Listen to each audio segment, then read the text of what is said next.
তিন দিক থেকে আক্রমণ আকীদার উপরে, সুফিদের বিকৃত তাসাউফ, শিয়াদের আকীদা, এই তিনটে সম্মিলন ঘটিয়ে ইসলামের নামদারি মুসলমান সমাজের মধ্যে সুফিরা আরেকটা নতুন এক দর্শনের জন্ম দিয়েছে। আমার সাথে কিছুদিন আগে একটা মানুষের সাথে কথা হচ্ছিল, উনি একটা ভালো একটা সরকারি পর্যায়ে আছেন। উনি আমাকে কথায় কথায় বললেন, এই যে বাংলাদেশের এত আলেম, লক্ষ লক্ষ ছেলে মাদ্রাসা থেকে পাশ করে, তারা যদি ল মেকার হয়, তারা যদি সংসদে যায়, তারা যদি ব্যুরোক্রেসিতে ঢুকে, তাহলে সমস্যাটা কোন জায়গায়? 10% যদি ব্যুরোক্রেসিতে ছড়িয়ে ছিড়িয়ে যাইতে পারে, তাহলে সুবিধা কি হবে? সুবিধা হচ্ছে তারা ইসলামী আইনগুলো বানাতে পারবে, তারা ভিতর থেকে প্রতিহত করতে পারবে। তেমন একটা সিম্পল জিনিস বুঝালেন, এই যে দেখেন 10% কেন 100% ঢুকুক, কিন্তু কোনোভাবে এটা প্রতিরোধ করা সম্ভব হবে না। একটা জাতিকে ধ্বংস করে দেওয়ার জন্য কি লাগে? তাকে সাংস্কৃতিকভাবে পুরোপুরি পঙ্গু বানাই দিতে হয়। তার নিজস্ব আত্মপরিচয় বলতে কিছু থাকবে না, তার নিজস্ব সংস্কৃতি বলতে কিছু থাকবে না। সেই সংস্কৃতির নামে এমন কোনো কিছু আমদানি করবে এবং এমন কোনো কিছু নিয়ে জীবন কাটাবে যেগুলো আদৌ তার না। একটা ভাষা হলো তাদের মূল আইডেন্টিটি। যখন আপনি ভাষাটাকে কেড়ে নিবেন, তখন একরকম তার আত্মপরিচয়টাকে মুছে ফেলে দিচ্ছেন প্রথমেই। এই জন্য উপনিবেশবাদীরা, আধিপত্যবাদীরা সাংস্কৃতিক জায়গা থেকে আক্রমণ সময় চেষ্টা করে যে তাদের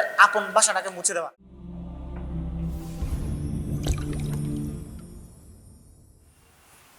আসসালামু আলাইকুম ওয়া রাহমাতুল্লাহি ওয়া বারাকাতুহু।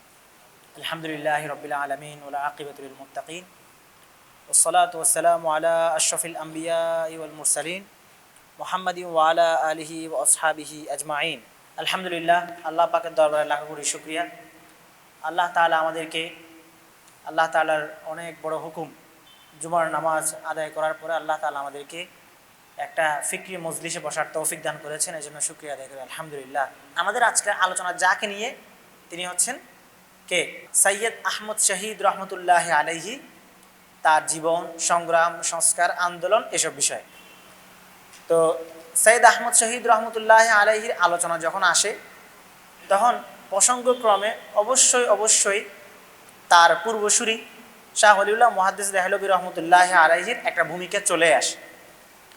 তো শাহ ওলিউল্লাহ মুহাদ্দিস দেহলভী রহমতুল্লাহ আলাইহির যে সময়কাল ছিল, সেই সময়টা ছিল মুঘলদের শেষ আমল, মুঘলদের শেষ সময়। মুঘলদের শেষ সময়ের মধ্যে কি হয়েছিল? মুঘলদের শেষ সময়ে ছিল সম্রাট আলমগীরের মৃত্যুর মধ্য দিয়ে মুঘলরা যে তাদের পতন হয়ে যাবে, এই জিনিসটা স্পষ্ট হয়ে আসে। এবং আরও স্পষ্ট হয় কখন? 1757 সালে পলাশির যুদ্ধের পর দিয়ে বাংলার মধ্যে যখন ইংরেজদের দখল শুরু হয়ে যায় বাংলা অঞ্চলে, তখন মুঘলদের যে পতন হবে এটা আরও স্পষ্ট হতে থাকে ধীরে ধীরে। এবং শাহ ওলিউল্লাহ মুহাদ্দিস দেহলভী রহমতুল্লাহ আলাইহি যখন দেখলেন যে মুঘলদের পতন হয়ে গেছে এবং আলমগীরের মৃত্যুর মধ্য দিয়ে তার সন্তানরা সিংহাসনের মালিকানা নিয়ে বিভিন্ন ধরনের দ্বন্দ্বে জড়িয়ে পড়েছেন, এবং এই সুযোগে সারা সাম্রাজ্যে বিশৃঙ্খলা শুরু হয়ে গেছে। বাংলায় তখন বর্গী আক্রমণ হতো, যাদের বিভিন্ন ডাকাতরা আক্রমণ করতো। এ ধরনের আক্রমণের অনেকগুলো কথা আমরা ইতিহাসে পাই। ঠগীদের আক্রমণের কথা পাই, বর্গীদের আক্রমণের কথা পাওয়া যায়। এবং সেই সাথে বিভিন্ন অঞ্চলে আঞ্চলিক বিভিন্ন গোত্রের শাসন গড়ে ওঠে। এবং এই সুযোগ বুঝে ভারতীয় উপমহাদেশের যে সাম্রাজ্য, সেখানে আরও অনেকে আক্রমণ করার জন্য ছুটে আসে। এদের মধ্যে পারস্যের শাসক নাদির শাহ ছিল, যেখানে এসে কি করে আক্রমণ চালিয়ে কিছু লুটপাট করে চলে যায়, দিল্লিতে হামলা করে গণহত্যা চালায় এবং প্রচুর পরিমাণে লুটপাট নাদির শাহ দিল্লি থেকে করে নিয়ে যায়। তো এই সময়ের মধ্যে আসলে ভারতীয় মুসলমানদের জন্য সময়টা অনেক কঠিন ছিল।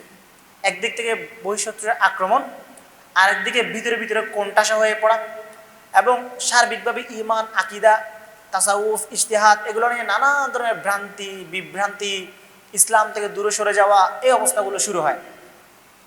তো এর মধ্যে আবার ওই দিক থেকে ইউরোপিয়ানরা, ডাচ, ওলন্দাজ, পর্তুগিজ যারা ছিল, এরাও আক্রমণ শুরু করে। এবং বিভিন্ন আঞ্চলিক যে সমস্ত নবাবরা ছিল, তারা বাহ্যিকভাবে তাদেরকে যদিও মনে হতো যে তারা মুঘলদের শাসনকে মেনে নিচ্ছে বা মুঘলদের আয়ত্তে আছে, আসলে তারা মুঘলদের আয়ত্তে ছিল না। তারা নিজেদের মতো করে নিজেরা নিজেদের জনগণকে শাসন করতেছিল। এবং মুঘলরা শুধুমাত্র পুতুল সম্রাটের মতো বসেছিল। ইংরেজরা সরাসরি দিল্লিতে আক্রমণ করে মুঘলদেরকে সরানোর সাহসটা পাচ্ছিল না। এই কারণ তখনও মানুষজন মুসলমান সম্রাট হিসেবে মুঘলদেরকে শ্রদ্ধাটা করত। এই শ্রদ্ধার কারণে তারা ওইভাবে সরাইতে পারতেছিল না। কিন্তু ইংরেজদের অবস্থা ছিল এমন, তারা যখন দেখলো যে এদেরকে আক্রমণ করলে এরা দ্রুত আত্মসমর্পণ করে ফেলে, বা এদের ভিতরে অনেক ধরনের গাদ্দার আছে যাদেরকে দিয়ে আমরা কাজে লাগিয়ে তাদেরকে সহজে ভিতর থেকে নষ্ট করে ফেলতে পারি, তখন তারা দিল্লি আক্রমণ করার জন্য বা মুঘল সাম্রাজ্যের বা ভারতীয় মহাদেশের মুসলিম সালতানাতের কেন্দ্রকে তারা দখল করার জন্য আরও বেশি উৎসাহী ওঠে দিন দিন। এই সময় আঞ্চলিক শাসকদের সাথে তাদেরও বড় সড়ো আক্রমণগুলো, দ্বন্দ্বগুলো, লড়াইগুলো শুরু হয়। যেমন এর মধ্যে উল্লেখযোগ্য হচ্ছে টিপু সুলতানের সাথে, মহীশূরের শাসক টিপু সুলতানের সাথে হায়দার আলীর সাথে ইংরেজদের যে দ্বন্দ্বের কথা আমরা জানি। দক্ষিণ ভারতের মধ্যে যিনি ইংরেজদের বিরুদ্ধে প্রতিরোধ গড়ে তুলেছিলেন, দীর্ঘ সময় পর্যন্ত টিকে ছিলেন, কিন্তু ভিতর থেকে যখন একবার গাদ্দাররা ভিতর থেকে আক্রমণ করা শুরু করে দেয় তখন আসলে শত্রুর মোকাবেলা এভাবে টিকে থাকা যায় না। তো গাদ্দারদের কারণে এই দক্ষিণ ভারতের যে প্রতিরোধ, ওই প্রতিরোধটা বেশি দিন টিকে থাকে নাই। একটা পর্যায়ে সেটাও শেষ হয়ে যায়, ফকির বিদ্রোহ হয়, ফকির বিদ্রোহ শেষ হয়। তো এগুলো ছিল মুঘলের শেষ দিকে, মুঘল আমলের শেষ দিকে, অর্থাৎ সম্রাট আলমগীরের মৃত্যুর পরে রাজনৈতিক অবস্থা। এখন সাংস্কৃতিক ও সামাজিক অথবা আকীদা কেন্দ্রিক মুসলমানদের এই অবস্থাটা কেমন ছিল? সেটা ছিল, মুহাদ্দিস দেহলভী রহমতুল্লাহি আলাইহি যখন আরব থেকে পড়াশোনা করে আসলেন তখন এইখানে শুধুমাত্র একটা হাদিসের কিতাবের দরস হইতো, সংকলনের দরস হতো, কিন্তু মুহাদ্দিস দেহলভী রহমতুল্লাহি আলাইহি সিহাসিত্তার দরস দেওয়া চালু করলেন। এগুলো আপনারা শক্তিবার কাছ থেকে শুনেছেন যে কীভাবে মুহাদ্দিসের মধ্যে মুহাদ্দিস দেহলভী রহমতুল্লাহি ইলমি চর্চা শুরু করেছিলেন। তিনি 4টা বিষয়কে সামনে রেখে তার ইলমি কার্যক্রম, ইসলাহি কার্যক্রম, সংস্কারমূলক কার্যক্রমগুলো তিনি শুরু করেছিলেন। এর মধ্যে প্রথমটা কি? আকিদা, আকিদাকে বিশুদ্ধ করা। 2 নম্বরে ছিল ফিকহে পরিশুদ্ধ করা, ইজতিহাদের জায়গাগুলো খোলা। 3 নম্বরে ছিল তাসাউফ, সুফিবাদের নামে যেগুলা প্রচলিত আছে সেগুলোকে সংশোধন করা। 4র্থ নম্বর ছিল ইজতিহাদের জায়গা উন্মুক্ত করা। এই 4টা জায়গায় তিনি কাজ করেছিলেন। এখন আকিদা এবং তাসাউফের জায়গায় তার কাজ করার মূল জোরটা ছিল আকিদা এবং তাসাউফের জায়গায়। কারণ ফিক এবং ইজতিহাদ আম মানুষের জন্য কঠিন ছিল, কারণ উর্দু ভাষায় ওইভাবে সহজলভ্যভাবে আলোচনাটা, উর্দু ভাষায় সহজভাবে সবাই অ্যাক্সেস পাওয়াটা, সবার কাছে নাস, আম মানুষের কাছে সবাই ইলমি অ্যাক্সেস পাওয়াটা অনেকটা কঠিন ছিল, কারণ ভাষা কঠিন, ফার্সি ভাষায় পড়াশোনা হচ্ছে। কিন্তু আকিদা এবং তাসাউফটা বিশুদ্ধ করা অনেক বেশি জরুরি হয়ে পড়ছিল। কেন? কয়েকটা কারণে। প্রথমত, মুসলমানদের মধ্যে ব্যাপকভাবে অশ্লীলতা ঢুকে পড়েছিল। ইংরেজরা তাদের সংস্কৃতিগুলোকে আমদানি করেছিল, সমাজের মধ্যে ব্যাপক হারে অশ্লীলতা শুরু হয়ে গেছিল। দ্বিতীয়ত হচ্ছে তাসাউফের নামে বিকৃত হিন্দুয়ানি দর্শন এবং হিন্দুয়ানি মতবাদ সমাজের মধ্যে সয়লাভ হয়ে গেছিল। এর সাথে মিশছিল শিয়াদের আকিদা। তাহলে দেখেন একদম জগাখিচুড়ি অবস্থা। একদিক থেকে হিন্দুদের উদ্ভট, আমরা মানিকগঞ্জে একটা দেখছেন না ইদানিং কালে, মানিকগঞ্জে সবাই পূজা করতেছে বিশাল এক মূর্তি। এভাবে একদিক থেকে হিন্দুদের হিন্দুয়ানি সংস্কৃতিগুলো ঢুকে পড়েছে, আর একদিক থেকে শিয়াদের বিকৃত আকিদা, শিয়াদের বিকৃত মতবাদ, ইসনা আশারিয়া শিয়াদের বিভিন্ন ধরনের আকিদা মুসলিম সমাজের মধ্যে ঢুকে, এবং এর সাথে যুক্ত হয়েছে সুফিদের বিকৃত তাসাউফ। 3 দিক থেকে আক্রমণ আকিদার উপরে: সুফিদের বিকৃত তাসাউফ, শিয়াদের আকিদা, হিন্দুয়ানি দর্শন। এই 3টার সম্মিলন ঘটিয়ে এই ইসলামী নামদারি মুসলমান সমাজের মধ্যে সুফিরা আরেকটা নতুন এক দর্শনের জন্ম দিয়েছে। এবং তবে সুফিদের আরেকটা অংশ, তাসাউফের আরেকটা অংশ, এটাকে প্রতিরোধ করা, এটাকে সংস্কার করার দিকে বেশি মনোযোগী ছিলেন। এদের মধ্যে সবচেয়ে বেশি অগ্রগামী ছিলেন কে? শাহ ওলিল্লাহ মুহাদ্দিস দেহলভী রহমতুল্লাহি আলাইহি। তো শাহ ওলিল্লাহ মুহাদ্দিস দেহলভী রহমতুল্লাহি আলাইহি তিনি আরব থেকে ফিরে এসে তিনি 2টা কাজে হাত দেন। একটা হচ্ছে রাজনৈতিকভাবে মুসলমানদেরকে সচেতন করা এবং রাজনৈতিকভাবে মুসলমানদেরকে শক্তিশালী করা। আমার সাথে কিছুদিন আগে একটা মানুষের সাথে কথা হচ্ছিল, তো উনি একটা ভালো একটা সরকারি পর্যায়ে আছেন, তো ওনার সাথে আমার কথা হচ্ছিল। তো উনি আমাকে কথায় কথায় বললেন যে এই যে বাংলাদেশের এত আলেম, লক্ষ লক্ষ ছেলে মাদ্রাসা থেকে পাশ করে, তো তারা যদি সমাজের এই অবস্থানগুলোতে যায়, তারা যদি ল মেকার হয়, তারা যদি সংসদে যায়, তারা যদি ব্যুরোক্রেসিতে ঢুকে, তাহলে সমস্যাটা কোন জায়গায়? 10% যদি ব্যুরোক্রেসিতে ছড়িয়ে ছিড়িয়ে যাইতে পারে, তাহলে সুবিধা কি হবে? সুবিধা হচ্ছে তারা ইসলামী আইনগুলো বানাতে পারবে, তারা ভিতর থেকে প্রতিহত করতে পারবে। তো তেমন একটা সিম্পল জিনিস বুঝালেন যে দেখেন 10% কেন 100%ও ঢুকুক, কিন্তু কোনোভাবে এটা প্রতিরোধ করা সম্ভব হবে না। কেন সম্ভব হবে না? কারণ সাম্রাজ্যবাদ, আধিপত্যবাদ, এই জিনিসগুলো তাদের পার্শ্ববর্তী ভূমি, পার্শ্ববর্তী দেশ বা দুর্বল অংশের উপরে দুইটা জায়গা থেকে আক্রমণ চালায়। একটা আক্রমণ হচ্ছে রাজনৈতিক আক্রমণ, একটা হচ্ছে সাংস্কৃতিক আক্রমণ। কোনোভাবে কোনো শক্তিশালী অংশ চায় না যে দুর্বলরা রাজনৈতিকভাবে শক্তিশালী হোক, কোনোভাবে না। সেটা আপনি গণতন্ত্র বলেন, অন্য কোনো তন্ত্র বলেন, কমিউনিস্ট বলেন, যাই বলেন, শক্তিশালী অংশ দুর্বল অংশকে শক্তিশালী হতে দিতে কখনোই চায় না। যেমন আমরা যেটার মধ্যে দিয়ে আসি, আমাদের উপরে প্রতিনিয়ত আক্রমণ হয়, আমাদের সীমান্তে দুমদাম পাখির মতো মানুষ মেরে ফেলে, আমাদের কোনো কিছু বলার রাইট নাই। আমাদের রাজনৈতিক নেতৃবৃন্দ শক্তিশালী অংশ দ্বারা পরিচালিত হচ্ছে এবং আমাদের রাজনীতি ঠিক করে দিচ্ছে অন্য কোনো দেশ, আমাদের এই ল মেকিং ঠিক করে দিচ্ছে অন্য কোনো দেশ, আমাদের সামরিক স্থিতিশীলতা ঠিক করে দিচ্ছে অন্য কোনো দেশ।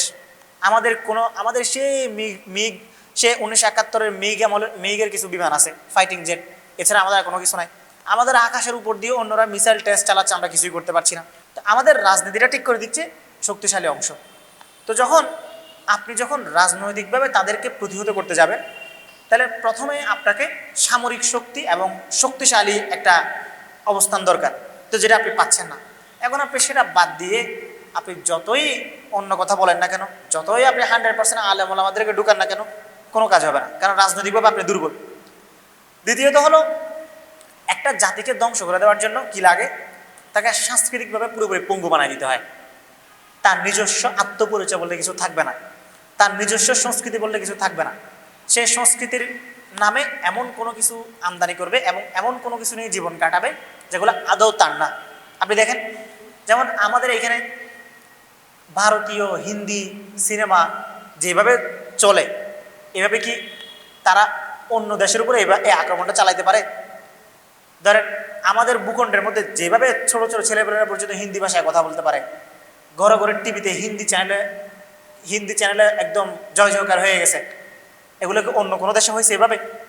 এটা হয় নাই। আপনি যদি আলজেরিয়ার উপরে ফরাসিদের উপনিবেশ দেখবেন ওখানে আমি যখন বাইরে সফর করেছি, অনেক আলজেরিয়ানদের সাথে, অনেক আফ্রিকানদের সাথে আমার দেখা সাক্ষাৎ হয়েছে। তারা বেশিরভাগই তারা ফরাসি ভাষা জানে। সে নাইজেরিয়ার লোক, সে চাঁদের লোক, সে মালির লোক, কিন্তু সে কি জানে? ফরাসি জানে। কেন? তাদের উপরে ফরাসিরা দীর্ঘদিন উপনিবেশ চালিয়ে, ফরাসিরা উপনিবেশ চালানোর পরে প্রথম ধাপ যেটা করেছিল, ভাষার পরিবর্তন করে দেওয়া। আমি খুলনা কুয়েটের একটা সেমিনারে বলেছিলাম যে একটা ভাষা হলো তাদের মূল আইডেন্টিটি। যখন আপনি ভাষাটাকে কেড়ে নেবেন, তখন একরকম তার আত্মপরিচয়টাকে মুছে ফেলে দিচ্ছেন প্রথমেই। এই জন্য উপনিবেশবাদীরা, আধিপত্যবাদীরা সাংস্কৃতিক জায়গা থেকে আক্রমণের সময় চেষ্টা করে যে তাদের আপন ভাষাটাকে মুছে দেওয়া, যার ফলে আরবি ভাষাকে বিলুপ্ত করে দিয়ে সরাসরি ফরাসি ভাষার দিকে তাদেরকে জোর জবরদস্তি করে ফরাসি শেখানো হয়েছিল। পরবর্তীতে আমির আব্দুল কাদির, আমর আব্দুল আজিজ, এনারা কি করেছেন? মানুষকে আরবি ভাষা শেখানোর জন্য চেষ্টা করেছেন। আব্দুল হামিদ ইবনে বাদিস রহমতুল্লাহ আলাইহি আরবি ইনস্টিটিউট প্রতিষ্ঠা করেছেন আলজেরিয়ার মধ্যে, যেন তারা আরবি ভাষা শিখতে পারে। একইভাবে আপনি যদি অন্য দেশগুলো দেখেন, তুর্কির অবস্থা দেখেন, তুর্কিতে কি হয়েছিল? আরবি ভাষা আজান দেওয়া নিষেধ হয়ে গেছিল। তারপরে ল্যাটিন ভাষায় তুর্কি লেখা চালু হয়েছিল আরবির পরিবর্তে। কেন? এগুলো হলো সাংস্কৃতিক আধিপত্যবাদ, সাংস্কৃতিক উপনিবেশবাদ। সেম আমাদের দেশে বছরের পর বছর স্বাধীনতার পর থেকে যুগের পর যুগ ধরে হিন্দি সংস্কৃতির আমদানি হয়েছে, বিদেশি সংস্কৃতির আমদানি হয়েছে। ফলে একটা পর্যায়ে এসে আমাদের দেশের সংস্কৃতিবাদী অংশরা এই আত্মপরিচয়টাকে নিজেরাও ধারণ করে এবং মানুষকে ধারণ করতে বাধ্য করিয়েছে যে আমাদের সংস্কৃতি হলো, আমাদের সাংস্কৃতিক আইডেন্টিটি হলো এটা। ইসলামী সাংস্কৃতিক যে পরিচয় ছিল সেই পরিচয়টাকে মুছে ফেলে দেওয়া হয়েছে। তো এখন যখন আপনি এই জায়গায় চিন্তা করেন যে কোনো আলেম ওলামা যাবে, যাওয়ার কথা পরে, যাওয়ার পরিস্থিতি তো নাই। ধরেন কোনো ব্যুরোক্রেসিতে 10 জন আলেম গেল, সে কি তার অবস্থানটা ধরে রাখতে পারবে? সেখানে তাকে ধরে রাখতে দেওয়াই হবে না। কেন দেওয়া হবে না? এই অংশটা গিয়ে যদি তাদের মোটিভ, তাদের ডিজাইন কি করে প্রয়োগ করে স্টার্ট করে, তাহলে আধিপত্যবাদীদের যে চাওয়া, সেই চাওয়াটা কি হবে না? পূরণ হবে না। তাহলে সবার আগে কি দরকার? সামাজিক স্থিতিশীলতা, রাজনৈতিক শক্তি, 3 নম্বরে সামরিক সক্ষমতা। এই 3টা জিনিস যে ভূখণ্ডের থাকে, সে ভূখণ্ডই একমাত্র সামাজিক এবং রাজনৈতিকভাবে প্রতিদ্বন্দ্বীদেরকে সামলাইতে পারে। এছাড়া সামলানোর কোনো উপায় নেই। তাহলে এখন আলাম আলামাদের চরিত্র কী হবে? তো আমি ওনার সাথে এই কথাগুলো বললাম, ওনাকে ফার্স্ট স্টেজ যেটা বুঝাইলাম। উনি বললো তাহলে এরপরে আমাদের কাজকে আমরা কী করতে পারি? তাহলে যদি এটাই হয় তাহলে আমাদের কী কাজ করতে পারি? তাই বললাম যেহেতু বাংলাদেশে এই মুহূর্তে এই ভূখণ্ডের মধ্যে আপনি সশস্ত্র কোনো ধরনের প্রতিরোধ এখানে চালাতে পারবেন না। এটা সশস্ত্র প্রতিরোধ চালানোর মতো জায়গাও এটা না, ভূখণ্ডও এটা না, পরিবেশ পরিস্থিতি ওই রকম নাই। যেগুলো হয়ে গেছে ওগুলো সবগুলো একটা অসফল, একটা ব্যর্থ কারণে পরিণত হয়ে গেছে। এক, তাহলে 2 নম্বর আলেমদের রোলটা কি? তাহলে আলেমদের দ্বিতীয় রোল হলো সে মুসলিহীন হবে। আল্লাহ পাক কোরআনের মধ্যে কি বলেছেন? ওমা কানাল মুমিনুনা লিয়ানফিরু কাফা ফালাউলা নাফারা মিন কুল্লি ফিরকাতিন মিনহুম তাইফাতুল লিয়াতাফাক্কাহু ফিদ্দিন। সবাই যুদ্ধে যাবে না, কেউ না কেউ থাকবে যে কিনা বাকিদেরকে ইসলাহ করবে। তাহলে আলেমদের রোল হবে 2টা। একটা হচ্ছে সে গতানুগতিক মাদ্রাসায় পড়াশোনা করেছে, পড়াশোনা করার পর সে আলেম হয়েছে। তো ইলম শিখার মাকসাদটা আসলে কি? ইলম শিখার মাকসাদ তো হচ্ছে এটা না সে তাকে কেরিয়ার গঠন করতে হবে ব্যুরোক্রেসিতে গিয়ে। ইলম শিখার মাকসাদ এটা না যে সে সংসদের ল মেকার হবে, যেহেতু আলেম তাই। দায়িত্বটা এমন না যে আলেম হয়েছে এই জন্যই তাকে সংসদে যাইতে হবে, আলেম হয়েছে এজন্যই তাকে ব্যুরোক্রেসিতে যাইতে হবে। ব্যাপারটা কিন্তু এমন না। দুইটাকে আমি যদি সমান্তরাল দায়িত্ব হিসেবে দেখাতে যাই তখন এই ঝামেলাটা লাগবে। একটা হলো সে ইলমটা কি ব্যুরোক্রেসিতে যাওয়ার জন্য শিখেছে নাকি নিজের জন্য শিখেছে, সমাজের জন্য, ইসলাহের জন্য, সংস্কারের জন্য। আল্লাহ পাকের হুকুম জানা তার উপরে সবার উপরে ফরজ ছিল। শুধু আমার উপর তো নামাজের মাসালা জানা ফরজ ছিল না, মাসালা জানা আপনাদের উপরে ফরজ ছিল। বিয়ে শাদীর মাসালা তো শুধু আমার উপর জানা ফরজ ছিল না, আপনাদের উপরে জানা ফরজ ছিল। তো এই ইলমটাকে আপনি যখন একটা শ্রেণীর জন্য কি করে ফেলবেন, বিশেষায়িত করে ফেলবেন, তখন আপনি মনে করবেন যে তাকে আমাকে আলাদা করে ওই পজিশনে বসাই দিতে হবে যেন সে কি করে পরিস্থিতিকে পরিবর্তন করতে পারে। এদের তো ভুল। তো সে ইলম শিখবে, ইলম শেখার পর সে ধরেন কি আলেম হয়ে সে ব্যবসায়ী হলো, আলেম হয়ে সে সংসদে আইন পাশ করলো, যাই করলো। কিন্তু এটা সে আলেম আইডেন্টিটিতেই করবে এমন না, সে মুসলমান আইডেন্টিটিতেই করবে। তাহলে যেটা হবে বাকি যারা মুসলমান আছে তাদের মধ্যে এটার প্রভাব পড়বে। আর দ্বিতীয় রোল হলো একজন আলেম সমাজের মধ্যে মুসলিহীন সংস্কারক হিসেবে তার রোলটা প্লে করবে। সে সংস্কারক হবে এবং সে সংস্কারবাদী জায়গা থেকে সে প্রেশার ক্রিয়েটর হবে। কিভাবে? সে আপনাদের মতো লোক যাদেরকে ব্যুরোক্রেসিতে গতানুগতিক পড়াশোনার কারণে নিচ্ছে, যাদেরকে সমাজের বিভিন্ন স্তরে অ্যাকসেপ্টেন্স আছে আপনার মাদ্রাসার সিলেবাসে পড়াশোনা না করার কারণে, আপনার উপরে প্রভাব বিস্তার করার দায়িত্ব আমার। আমি আপনার উপরে সেই প্রেশার ক্রিয়েট করে রাখবো সমাজের মধ্যে যেন আমি হাফেজ জি হুজুর হব আর আপনি হবেন প্রফেসর হামিদুর রহমান, যার প্রভাব থাকবে এরকম। অর্থাৎ আমি সমাজের মুসলিহীন শ্রেণী, যেটা আমি রাজনৈতিকভাবে সমাজের ওই শ্রেণীকে প্রভাবিত করতে পারবো যারা সাংস্কৃতিক এবং রাজনৈতিক প্রতিরোধগুলো মোকাবেলা করতে পারবে, কিন্তু তাদের গায়ে ট্যাগ লাগবে না। বুঝতে পেরেছেন? তো শাহ ওয়ালি মুহাদ্দিস দেহলভী রহমতুল্লাহ আলাইহি এই কাজটা করেছেন। তিনি কি করলেন? তিনি আফগানিস্তানের শাসক আহমদ শাহ আবদালী রহমতুল্লাহ আলাইহিকে চিঠি লিখলেন যে মারাঠিরা আমাদের উপরে প্রচুর নির্যাতন করছে, আপনি আসেন তাদের সাথে যুদ্ধ করেন এবং রাজনৈতিকভাবে আমাদেরকে শক্তিশালী করেন। তা আমার শাহ আবদালী শাহ ওয়ালি মুহাদ্দিসের দেহলভীর চিঠি পেয়ে কি করতে আসছিলেন? মারাঠিদের উপরে আক্রমণ চালিয়েছিলেন। ঠিক আছে? তো এই এত লম্বা উদাহরণটা বা আমার সাথে একজনের ডিসকাশনটা টেনে আনলাম এটা বোঝানোর জন্য যে শাহ ওয়ালি মুহাদ্দিস দেহলভী রহমতুল্লাহ আলাইহি মুসলমানদের রাজনৈতিকভাবে প্রভাব বিস্তার করার মতো সক্ষমতা তার ছিল না, তো যার ছিল তার উপরে প্রভাব বিস্তার করতে পেরেছেন। তিনি মুঘল শাসক ছিলেন না, কিন্তু তিনি আহমদ শাহ আবদালীকে ভারতের টেনে এনে ডেকে এনে মারাঠিদেরকে মাইট দেওয়ার জন্য প্রস্তুত করতে পেরেছিলেন। ঠিক আছে? এখন সংস্কারক হিসেবে তার কাজ কি?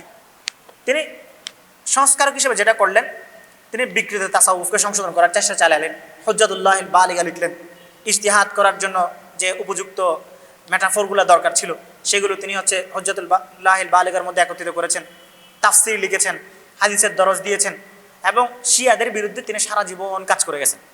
বিকৃত মতবাদগুলো যেন কি করা যায়, থামিয়ে ফেলা যায়। তো শাহ ওয়ালি মুহাদ্দিস দেহলভী রহমতুল্লাহ আলাইহির ইন্তেকালের পরে তার 4 পুত্র ছিল। কে বলতে পারবেন তার 4 পুত্রের নাম কি? প্রথম জনকে শাহ আব্দুল আজিজ রহমতুল্লাহ আলাইহি, 2 নম্বর শাহ আব্দুল কাদির রহমতুল্লাহ আলাইহি, 3 নম্বর শাহ রফিউদ্দিন, 4 নম্বর শাহ আব্দুল গনি রহমতুল্লাহ আলাইহি। তার 4 পুত্র পিতার যে সংস্কারবাদী চিন্তাধারা সেটাকে তারা এগিয়ে নিয়ে গেলেন সামনের দিকে। এর মধ্যে পিতার মসনদের মধ্যে বসছেন বড় ছেলে শাহ আব্দুল আজিজ মুহাদ্দিস দেহলভী রহমতুল্লাহ আলাইহি।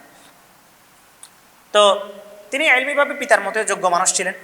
তিনি শিয়াদের বিরুদ্ধে বেশি কাজ করেছেন। তিনি কিতাব লিখেছিলেন দফা ইসনা আশারিয়া, শিয়াদের বিরুদ্ধে। তিনি তাফসির লিখেছিলেন, তাফসিরে ফতুল আজিজ বা তাফসিরে আজিজিয়া বলা হয়, যেটা পরিপূর্ণ প্রকাশিত হয় না, প্রথম 2 পারা এবং শেষ 2 পারার তাফসিরটা কি হয়েছিল, প্রসার বেশি হয়েছে। এবং তার সূক্ষ্ম দৃষ্টি এবং তার ইলমি গ্রহণযোগ্যতা অন্যদের চেয়ে অনেক বেশি ছিল। আপনি সেই সময়ের বা বর্তমান সময়ের যত তাফসির দেখবেন, যত ইলমি আলোচনা দেখবেন, এর মধ্যে ফতোয়া আজিজিয়া, তাফসিরে ফতুল আজিজ, ফিসনা আশারিয়া বা আরও যে সমস্ত কিতাবাদি তিনি লিখেছিলেন, যে সমস্ত কবিতা তিনি লিখেছিলেন, এগুলোর মধ্যে শাহ আব্দুল আজিজ মুহাদ্দিস দেহলভীর মধ্যে পিতার ইলমি যোগ্যতার চিহ্নটা ফুটে ওঠে। এবং তার ইলমি পরিচিতিরা এমনভাবে ছড়িয়ে পড়েছিল যে সারা ভারত থেকে মানুষ তার কাছে ছুটে আসতো। তিনি শিয়াদের বিরুদ্ধে খুব কঠোর ছিলেন, অনেক বইপত্র তিনি রচনা করেছেন এবং তিনি আকীদা কেন্দ্রিক যে বিভ্রান্তিগুলো দূর করার চেষ্টা করেছিলেন। এর মধ্যে সমাজের মধ্যে একটা সবচেয়ে বেশি প্রচলিত ছিল, যেটা আলিম এবং জনতা সবার মধ্যে ছিল, সেটা হচ্ছে শিরকি আকীদা। কীরকম? ওই পশু মান্যত করা, পশু জবাইয়ের সময় আল্লাহর ওলির নামে জবাই করা, ঠিক আছে, আল্লাহর ওলির নামে কোনো পশু ছেড়ে দেওয়া। তো এটা তিনি ওমা উহিল্লা বিহি লিগাইরিল্লাহ, আল্লাহ ছাড়া যেগুলা অন্য নামে কি করা হয়, ইত্তাখাযু আহবারহুম ওয়া রুহবানহুম আরবাবাম মিন দুনিল্লাহ, যেটা ইহুদি নাসারারা করেছিল, যে তারা তাদের আহবার, তাদের পাদ্রী, তাদের যে সন্ন্যাস, তাদের যে রাব্বি, এদেরকে তারা খোদার আসনে বসিয়ে ফেলেছিল এবং তাদের জন্য তারা কাজ করত। এই অবস্থা ছিল সে সময়। তো উনি এগুলার বিপক্ষে ব্যাপক খণ্ডন করলেন, ব্যাপক লেখালেখি করলেন এবং এমনকি ওই সময় আলেমদের মধ্যে পর্যন্ত এটা ছিল। নুরুল আনোয়ার আছে না, ওই উসুল ফিকহের কিতাব নুরুল আনোয়ারের যিনি মুসান্নিফ, তিনি পর্যন্ত এই মানে তাবিল করার চেষ্টা করেছেন তাফসিরের মধ্যে, যে না আল্লাহর ওলির নামে জবাই করা যায় এবং আল্লাহর নামে মানে ওই সময়ের অবস্থা এমন ছিল যে একটা সমাজের মধ্যে যখন একটা বিদআত এমনভাবে প্রসার হয়ে যায়, সেটার প্রভাব সমাজের আলেম শ্রেণীর মধ্যেও পড়ে, যেটা এখনও দেখতে পাচ্ছেন। এমন অনেক ভ্রান্তি, এমন অনেক কোরআন সুন্নাহ বিরোধী জিনিসপত্র আলেমরা সেগুলো কি করে, তাবিল করার চেষ্টা করে। অথচ আল্লাহ তাআলা কি বলেছেন, ওয়ামা কানা ইন্নামা কানা কওলাল মুমিনিনা ইযা দুউ ইলাল্লাহি ওয়া রাসূলিহি লিয়াহকুমা বাইনাহুম আন ইয়াকুলু সামি'না ওয়া আতা'না ওয়া উলাইকা হুমুল মুফলিহুন। আল্লাহ তাআলা কি বলেছেন, মুসলমানদের কর্তব্য তো এটাই হওয়া উচিত ছিল, ইযা দুউ ইলাল্লাহি ওয়া রাসূলিহি লিয়াহকুমা বাইনাহুম, যখন তাদেরকে বিচার ফায়সালা করার জন্য আল্লাহ এবং আল্লাহ রাসূলের দিকে ডাকা হবে, তখন তারা সাথে সাথে বলবে কি, আন ইয়াকুলু সামি'না ওয়া আতা'না, আমরা শুনলাম এবং মেনে নিলাম, ওয়া উলাইকা হুমুল মুফলিহুন, তারাই সফল কাম, কোনো ব্যাখ্যা ছাড়া, কোনো ধরনের কি ছাড়া, এই দ্বিমত করা ছাড়া। তো আসলে ইতিহাসের পাঠগুলো যদি আমরা কানেক্ট করি, তাহলে দেখতে পাবো সমাজের মধ্যে যখন একটা দীর্ঘ সময় ধরে চলমান ফিতনা চলতে থাকে, তখন সেটার প্রভাব আলেমদেরকেও ছুঁয়ে যায় এবং তারাও ওই ফিতনার মধ্যে কি করেন, অন্তর্ভুক্ত হয়ে যান এবং সেটার তাবিল তারা দেওয়ার চেষ্টা করেন। এটা একটা। এবং হিন্দুদের মধ্যে বিধবা বিবাহ, মানে বিধবাদের বিয়ে না হওয়া, এটা পর্যন্ত সেই সময়ের মধ্যে সমাজের মধ্যে প্রচলিত হয়ে পড়ছিল। শাহ আব্দুল আজিজ মুহাদ্দিস দেহলভী রহমতুল্লাহ আলাইহি অনেক বিধবা বোনদেরকে সাইয়েদ আহমদ শহীদ রহমতুল্লাহ আলাইহি বিয়ে দিয়েছিলেন। এই অবস্থাটা হয়েছিল এবং ওয়ারিশ সম্পত্তি না দেওয়া একদম সিম্পল হয়ে পড়ছিল সমাজের মধ্যে, ঠিক আছে। তারপরে তিনি আরও অনেক কাজ করেছেন শাহ মুহাদ্দিস দেহলভী রহমতুল্লাহ আলাইহি। তিনি হচ্ছে হাদিসের পরিভাষাগুলোকে সহজ করে দিয়েছিলেন তলাবায়ে কেরামের জন্য, যারা পড়াশোনা করছে। এবং তার সে ঐতিহাসিক একটা ফতোয়া ছিল যে কি, ইংরেজদের বিরুদ্ধে উপমহাদেশকে তিনি কি বলেছিলেন, দারুল হার্ব বলেছিলেন এবং ইংরেজদের বিরুদ্ধে জিহাদ করার ঘোষণা তিনি দিয়েছিলেন, ফতোয়া দিয়েছিলেন এবং সেই ফতোয়া আজিজিয়ার মধ্যে আছে। কিন্তু আমরা আবার দেখতে পাই যে তিনি শেষ সময়ে এসে যখন তাকে জিজ্ঞাসা করতো এই ইংরেজদের বিরুদ্ধে জিহাদ করা জায়েজ আছে কিনা বা ইংরেজদের বিরুদ্ধে নামা জায়েজ আছে কিনা, তখন কিন্তু উনি ঠিক কী বলেছেন, যে না, এখন সংঘর্ষের দরকার নাই, তাদের বিরুদ্ধে যাওয়ার দরকার নাই। এবং কেউ জিজ্ঞাসা করলে, জীবনের প্রথম দিকে তাকে যখন কেউ জিজ্ঞাসা করতো যে কি করা যাবে কিনা, এই তাকে ফতোয়া জিজ্ঞাসা করা হয়েছিল ইংরেজদের চাকরি করা যাবে কিনা, তখন তিনি ইংরেজদের চাকরি করা হারাম বলেছিলেন প্রথম দিকে। পরবর্তীতে তিনি এসে বলেছিলেন যে না, সমস্যা নাই, কি করতে হবে, ইংরেজদের চাকরি করা যাবে, ইংরেজদের সাথে সংঘর্ষ থেকে দূরে থাকাই ভালো, তিনি এই কথাও বলেছিলেন। এটা কেন, কারণটা কি? কারণটা হলো, যখন 1803 সালের দিকে যখন ইংরেজরা, 1803 সালের দিকে যখন ইংরেজরা দিল্লি দখল করে ফেলে, তখন তার বয়স অনেক বেশি হয়ে গেছিল। তিনি জন্মেছিলেন 1176 হিজরিতে এবং ইন্তেকাল করেছিলেন 1239 হিজরিতে। তো একটা লম্বা হায়াত তিনি পেয়েছিলেন।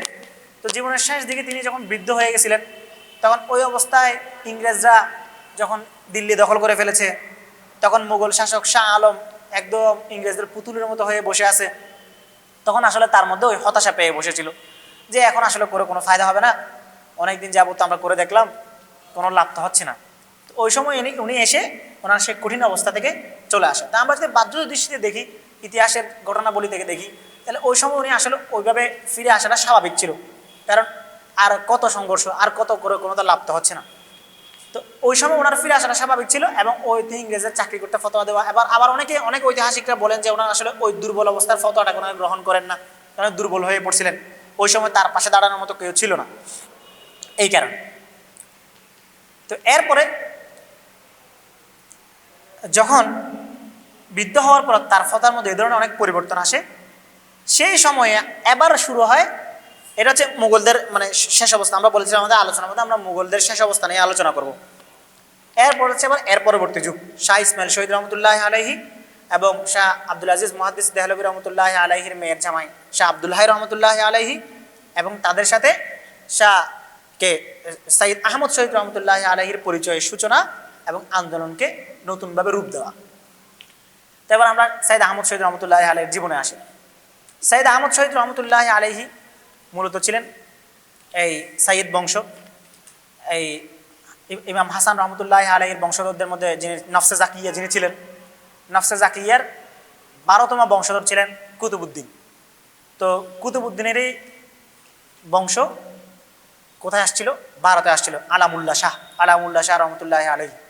আলামুল্লাহ শাহ রহমতুল্লাহ আলাইহি ছিলেন আবার মুহাদ্দিসে দেহলভী শাহ ওলিউল্লাহ মুহাদ্দিসে দেহলভী রহমতুল্লাহ আলাইহির এক সুযোগ্য শিষ্য এবং তার শাগরিদ, তার খলিফা শাহ সৈয়দ আদম বিন নুরি রহমতুল্লাহ আলাইহির শিষ্য। আলামুল্লাহ শাহ রহমতুল্লাহ আলাইহি শাহ ওলিউল্লাহ মুহাদ্দিস দেহলভী রহমতুল্লাহ আলাইহির এক শিষ্যের শিষ্য ছিলেন।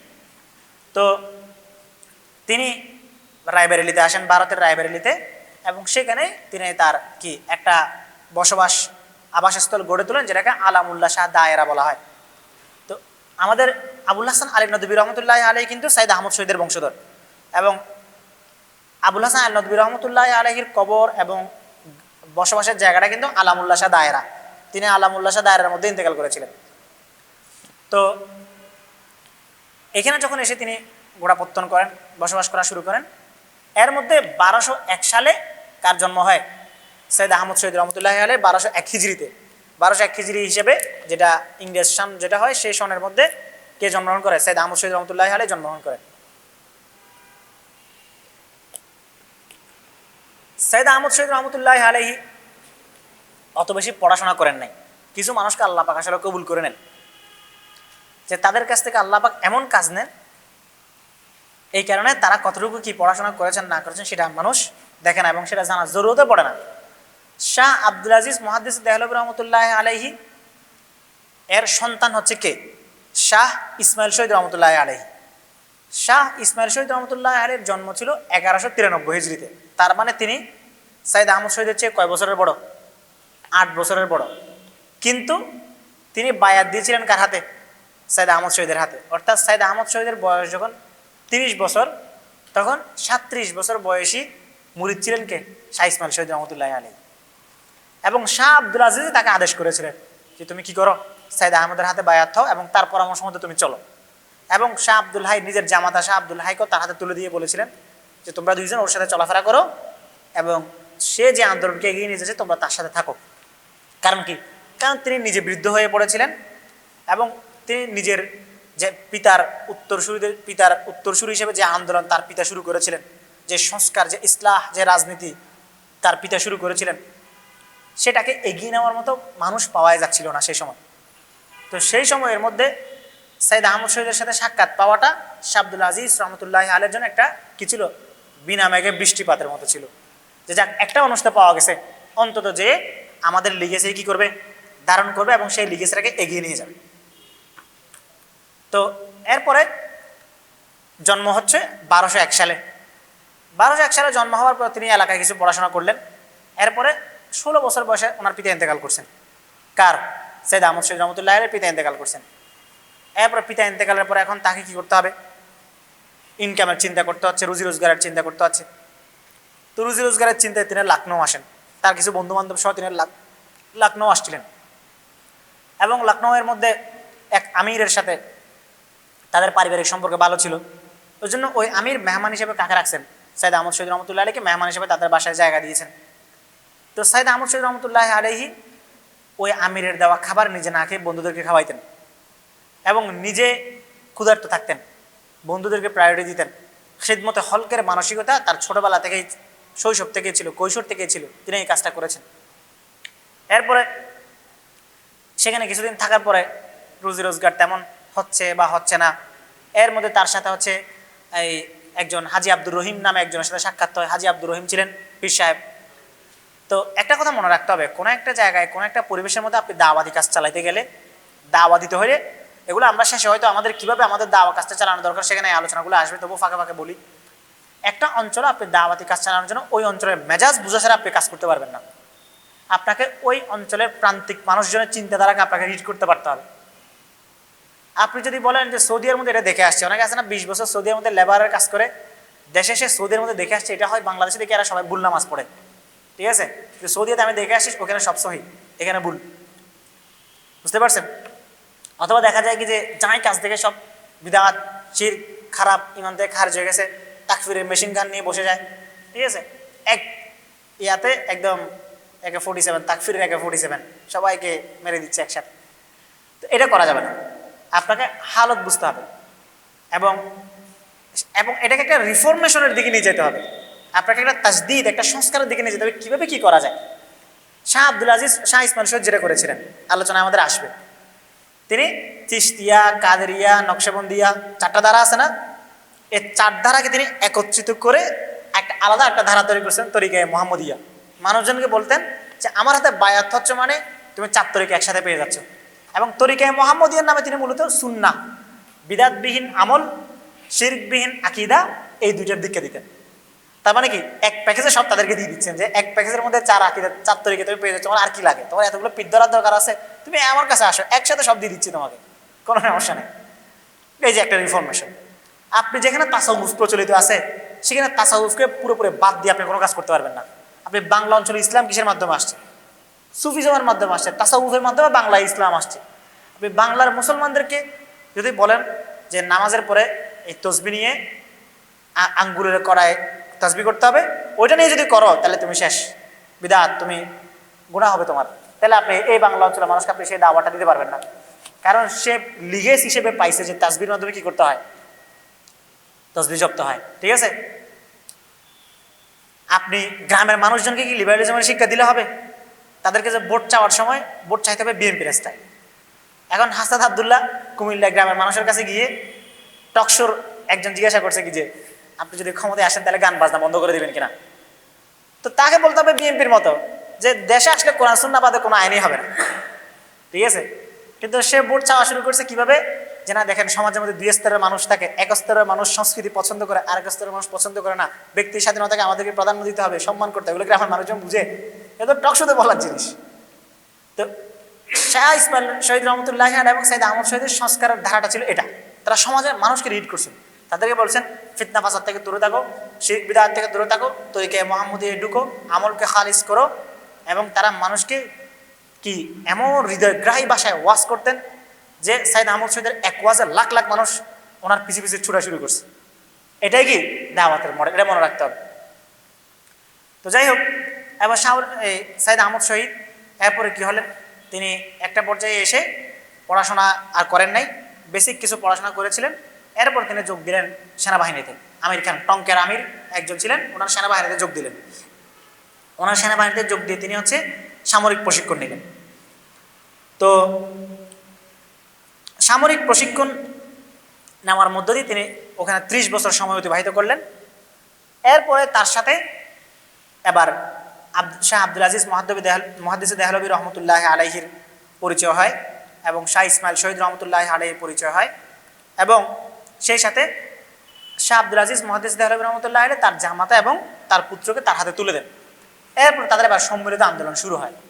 তো তারা আন্দোলনের শুরুর দিকে, প্রথম দিকের কি ছিল, প্রথম দিকে তাদের আন্দোলন ছিল ইসলামের বিরুদ্ধে যত ইসলাম কেন্দ্রিক যত কুসংস্কার আছে, মানুষের যে রুসুম রেওয়াজগুলো আছে, এই রুসুম রেওয়াজগুলোকে পরিবর্তন করা। এবং এই রুসুম রেওয়াজগুলো পরিবর্তন করার জন্য তারা বিভিন্ন ধাপ হাতে নিয়েছিলেন। যেমন শাহ ইসমাইল শহীদ রহমতুল্লাহ আলাইহি তিনি বুঝতে পারলেন যে মানুষের মধ্যে এই জিনিসটা পৌঁছে দিতে হবে যে ইলমকে সহজলভ্য করতে হবে, কোরআনের সহজ অনুবাদ মানুষের কাছে পৌঁছাইতে হবে, হাদিসের সহজ অনুবাদ মানুষের কাছে পৌঁছে দিতে হবে, এবং ইলমের মৌলিকত্ব যেটা ইসলামের মূল বুনিয়াদী কথা যেগুলো সেগুলো সহজভাবে মানুষের কাছে পৌঁছানো শুরু করতে হবে। যদি সহজভাবে ইসলামের বুনিয়াদী জিনিসগুলো যদি মানুষের কাছে পৌঁছানো না যায় তাহলে এগুলো মানুষ ধারণ করতে পারবে না। এখন যে জিনিস মানুষ জানবে না, বুঝবে না, সেই জিনিসের দাওয়াত মানুষকে দিয়ে কোনো ফায়দা হবে না। এখন কথা হচ্ছে শাহ আব্দুল আজিজ রহমতুল্লাহ আলাইহি কেন তার ছেলেকে এবং তার জামাতাকে তাদের চেয়ে বয়সে ছোট এক পীরের হাতে তুলে দিয়েছিলেন? প্রথমত সেই সময় তিনি ফেরাসতের কারণে সাইদ আহমদ শহীদের মধ্যে যে গুণটা দেখতে পেয়েছিলেন যে তিনি মানুষকে আকৃষ্ট করতে পারবেন, মানুষকে তার চারপাশে জমা করতে পারবেন, এটা দেখে তিনি ভাবলেন যে আমার কাছে যেহেতু শক্তি নাই, ইংরেজদের শক্তির মোকাবিলা করার জন্য আমাকে এই লোকটাকে দরকার, মানুষের মধ্যে ইসলাহি তাআল্লুক বৃদ্ধি করার জন্য এই লোকটাকে দরকার। এই জন্য তিনি তাদের সাথে সম্পর্ক কায়েম করার জন্য তাকে বলেন। দ্বিতীয়ত শাহ ইসমাইল শহীদ রহমতুল্লাহ আলাইহির ওই রকম প্রভাব ছিল না যেরকম প্রভাবটা কার ছিল, শাহ সৈয়দ আহমদ শহীদ রহমতুল্লাহ আলাইহির ছিল। তো এইসব কারণে তাদের সাথে সম্পর্ক বৃদ্ধি করার জন্য তিনি তাদেরকে আদেশ দেন। তো এদিকে শাহ আব্দুল আজিজ রহমতুল্লাহ আলাইহি দরস তাদরিস এগুলোর মাধ্যমে ইলমে হাদিসের ব্যাপক প্রচার প্রসার করেন, এবং শাহ রফিউদ্দিন ও শাহ আব্দুল কাদির মানে মুহাদ্দিস দেহলভী রহমতুল্লাহ আলাইহির পুত্রদের মধ্যে এনারা দুইজন কোরআন অনুবাদ, হাদিসের অনুবাদ এগুলো মানুষের মধ্যে প্রচার প্রসারণা শুরু করেন। শাহ আব্দুল গনি রহমতুল্লাহ আলাইহি সরাসরি দরস তাদরিসের মধ্যে অতটা পরিচিত ছিলেন না, তবে তিনি হচ্ছে তার পুত্র শাহ ইসমাইল শহীদ রহমতুল্লাহ আলাইহির সিলসিলাকে তার অন্যান্য উচ্চতায় নিয়ে যান। তো শাহ ওলিউল্লাহ মুহাদ্দিস দেহলভী রহমতুল্লাহের কাজগুলো ছিল বুদ্ধিভিত্তিক এবং তাত্ত্বিক, আর শাহ ইসমাইল শহীদ এই বুদ্ধিভিত্তিক এবং তাত্ত্বিকতাকে সহজ করে মানুষের কাছে পৌঁছে দেওয়ার ব্যবস্থা করে দেন। এর ছিল তাদের আন্দোলনের মডেল। এখন যে কোনো আন্দোলনের একজন বুদ্ধিভিত্তিক তাত্ত্বিক থাকে এবং আরেকজন থাকে নেতৃত্বে, যাকে আমরা মাস্টার মাইন্ড বলি। বুদ্ধিভিত্তিক তাত্ত্বিক যে থাকে সে হচ্ছে মাস্টার মাইন্ড, আর যে নেতৃত্ব দেয় সে হলো মেন কমান্ডে থাকে। আমরা দেশীয় গরিব মাস্টার মাইন্ডের নাম নিব না, আমরা আরেকটু হাই প্রোফাইলিক মাস্টার মাইন্ডের কথায় আসি। রাশিয়ার পুতিনের মাস্টার মাইন্ড কে বলেন? তার নাম কি? যার মেয়েকে ইউক্রেন হামলা করে মেরে ফেলছে, আলেকজান্ডার দুগিন। মাশাআল্লাহ, 100%। আলেকজান্ডার দুগিনকে পুতিনের মাস্টার মাইন্ড বলা হয়। পুতিনের সমস্ত স্ট্র্যাটেজি ঠিক করে দেখে আলেকজান্ডার দুগিন। কিন্তু আলেকজান্ডার দুগিন কিন্তু অত কি না, প্রসিদ্ধ না, পরিচিত না, কিন্তু পুতিনকে সবাই চিনে। কিন্তু পুতিনের মাস্টার, পুতিনের বস ছিল আলেকজান্ডার দুগিন। তো এইরকম শাহ ইসমাইল শহীদ দেহলভী রহমতুল্লাহ আলাইহি ছিলেন সৈয়দ আহমদ শহীদের জন্য কি এরকম বুদ্ধিভিত্তিক তাত্ত্বিক। সমস্ত আন্দোলনের মাল মশলা সব উনি যোগান দিয়েছেন। তাকভিয়াতুল ঈমানের মধ্যে কিতাবটা লিখছেন শাহ ইসমাইল শহীদ রহমতুল্লাহ আলাইহি লিখছেন। এই কিতাবের মধ্য দিয়ে তিনি হচ্ছে শিরক, বিদআত এগুলোকে খণ্ডন করেছেন। মুসলমানদেরকে বিশুদ্ধ তাওহীদের শিক্ষা দেওয়ার জন্য এই কিতাবটাকে তিনি রচনা করেছেন। কিন্তু ওই কাজটাকে, ওই কিতাবকে প্রচার প্রসার করা এবং কাজটাকে ছড়াই দেওয়ার কাজটা কে করছেন? সৈয়দ আহমদ শহীদ রহমতুল্লাহ আলাইহি। তাহলে বুদ্ধিভিত্তিক তাত্ত্বিক ছিলেন কে? শাহ ইসমাইল শহীদ রহমতুল্লাহ আলাইহি। তো তাকে বলা হয় এই আন্দোলনের নতুন ভিত্তিপ্রস্তরটা তিনি স্থাপন করেছেন। তো তিনি শুধুমাত্র যে একজন সাধারণ মুহাদ্দিস আলেম ছিলেন এমন না, তিনি এগুলোর সাথে বুদ্ধিভিত্তিক ছিলেন, রিলিজিয়াস স্কলারও যেমন ছিলেন, তেমনিভাবে সংস্কারমূলক কাজ, এই সবগুলো কাজের মধ্যে তিনি কি করেছেন? এগিয়ে নিয়ে গেছেন। তো তার অন্যতম কাজের মধ্যে একটা ছিল তাওহীদকে প্রতিষ্ঠা করা। তার সময়ের সবচেয়ে বড় ঝামেলা যেটা শিরক বিদআত, সেটাকে মূলোৎপাটন করা। এই জন্য তারা দুজনে মিলে সফর শুরু করেন। শাহ ইসমাইল শহীদ এবং শাহ ওলিউল্লাহ এবং সৈয়দ আহমদ শহীদ রহমতুল্লাহ আলাইহি তারা একটা সফরের দিকে যান। তারা চিন্তা করে দেখছেন সফর করা ছাড়া মানুষের কাছ থেকে এগুলা সরানো যাবে না। তাদের প্রথম আন্দোলনের প্রথম ধাপ কিন্তু জিহাদ ছিল না, তারা প্রথম ধাপে জিহাদে যান নাই। তাদের আন্দোলনের মূল মোটিভটাই ছিল এটা যে সমাজ থেকে ওলিউল্লাহ মুহাদ্দিস দেহলভী রহমতুল্লাহ আলাইহির, আমি শুরুতে যেটা বলেছি, রাজনৈতিক সক্ষমতা এবং সামরিক সক্ষমতার জন্য মুহাদ্দিস দেহলভী রহমতুল্লাহ আলাইহি কিন্তু নিজে কোনো মিলিটেন্টে জড়ো হন নাই, বরঞ্চ তিনি আহমদ শাহ আবদালীকে ডেকে নিয়ে এসেছিলেন। একইভাবে শাহ ইসমাইল শহীদ এবং সৈয়দ আহমদ শহীদ রহমতুল্লাহ আলাইহি তারা প্রথমে নিজ ভূখণ্ডের মধ্যে তারা মিলিটেন্সি শুরু করেন নাই, তারা মিলিটেন্সির দিকে যান নাই। এই মিলিটেন্সিতে কখন গেছেন? হিজরত করার পরে, হিজরতের আগে তারা নিজ ভূমিতে মিলিটেন্সিতে যান নাই। প্লাস এখানে আরেকটা বোঝার বিষয় এবং লক্ষ্য করার বিষয় হচ্ছে, তারা মিলিটেন্সিতে যে গেছেন এটা তারা স্বপ্রণোদিত বা স্বেচ্ছায় গেছেন, ব্যাপারটা এমন ছিল না। তারা দায়িত্বের অনুভূতি হয়ে গেছেন এই দায়িত্ব থেকে, যে তারা দেখলেন যে আমরা তাওহীদের প্রচার করতেছি, সংস্কারবাদী আন্দোলনগুলো আমরা চালিয়ে নিয়ে যাচ্ছি, কিন্তু এই সংস্কারবাদী আন্দোলন চালাতে চালাতে তারা দেখলেন যে একাংশকে পাঞ্জাবের মধ্যে শিখরা নির্যাতন করতেছে, ইংরেজরা বিভিন্ন জায়গায় নির্যাতন করতেছে, এবং তাদের আন্দোলনটা শুধুমাত্র শিখ বিরোধী ছিল না। একটা ভুল কথা প্রচলিত আছে বা সবাই মনে করে যে সৈয়দ আহমদ শহীদ শুধু শিখদের বিরুদ্ধে যুদ্ধ করছেন বা শিখদের বিরুদ্ধে তার আন্দোলন ছিল, ব্যাপারটা কিন্তু এমন না। তার আন্দোলন শুধু শিখদের বিরুদ্ধে ছিল না, ইংরেজদের বিরুদ্ধেও তার যুদ্ধ ছিল। এজন্য ইংরেজরাও তাকে অ্যাড্রেস করছে। এই একজন প্রসিদ্ধ ইংলিশ লেখকের একটা বই আছে সৈয়দ আহমদ শহীদের আন্দোলনকে নিয়ে, কি বলেন তো বইটার নাম কি? সবাই বইটা কিন্তু মোটামুটি চোখে দেখছি, দ্য ইন্ডিয়ান মুসলিমস, উইলিয়াম হান্টারের একটা বই আছে না? তো সেখানে তিনি বলছেন যে আমাদের সীমান্তের মধ্যে হঠাৎ করে এক মৌলবী যুদ্ধের উস্কানি দিয়ে উঠছে, তাহলে ইংরেজরাও তাকে সিরিয়াসলি নিয়েছে, ইংরেজদের বিরুদ্ধে যুদ্ধ হয়েছিল। এবং নিসার আলী তিতুমিরের ব্যাপারে উইলিয়াম হান্টার বলছে যে এই সৈয়দ সাহেবের বাংলায় এক মাস্তান ছিল, এক গুন্ডা ছিল, যে মাস্তান আমাদের বিরুদ্ধে বাঁশের কেল্লা বানাই যুদ্ধ করছে। মানে এটা ছিল কে? লাঠিয়াল। সে বলছে এটা ছিল সৈয়দ সাহেবের গুন্ডা লাঠিয়াল। তো এই লাঠিয়ালটা কে? নিসার আলী। তার মানে এর ধারাটা কোত্থেকে আসছে? আবার একই সাথে আপনি যদি কারামত আলীকে দেখেন, কারামত আলী সাহেবকে কে পাঠাইছেন? সৈয়দ আহমদ শহীদ এই অঞ্চলে পাঠাইছেন দাওয়াতি কাজ করার জন্য।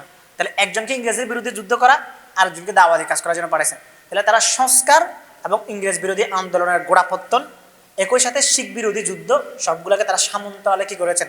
চালিয়ে নিয়ে গেছেন। আমরা এটার সম্পর্কে আরও ফার্দার আলোচনায় যাব, যেহেতু আমরা সেশন ভাগ করা অলরেডি আজানের সময় হয়ে গেছে। তো আমরা জিহাদ এবং সেই কেন্দ্রিক আলোচনার দিকে আমরা আর একটু পরে যাব। তো তারা যেটা করছেন সেটা হচ্ছে, তারা প্রথমে করছেন সফরটাকে তারা 3 ভাগে ভাগ করছেন। তারা যে সংস্কারবাদী যে সফরগুলো করেছিলেন সেই সফরগুলোকে তারা 3 ভাগে ভাগ করছেন, এবং তারা সংস্কার আন্দোলনের জন্য তারা সফর শুরু করছেন। তো তাদের 3 জায়গায় সফর ছিল। একটা সফর ছিল সৈয়দ আহমদ শহীদের আশেপাশের এলাকায়, রায়বেরেলি, তারপরে রামপুর, তারপরে হচ্ছে বেনারস, এই জায়গাগুলো তারা আশেপাশে সফর করেছেন। ঠিক আছে। আরেকটা সফর ছিল তাদের কলকাতা, বিহার কেন্দ্রিক, কলকাতা, বিহার, বাংলা অঞ্চলে তারা সফর করছেন।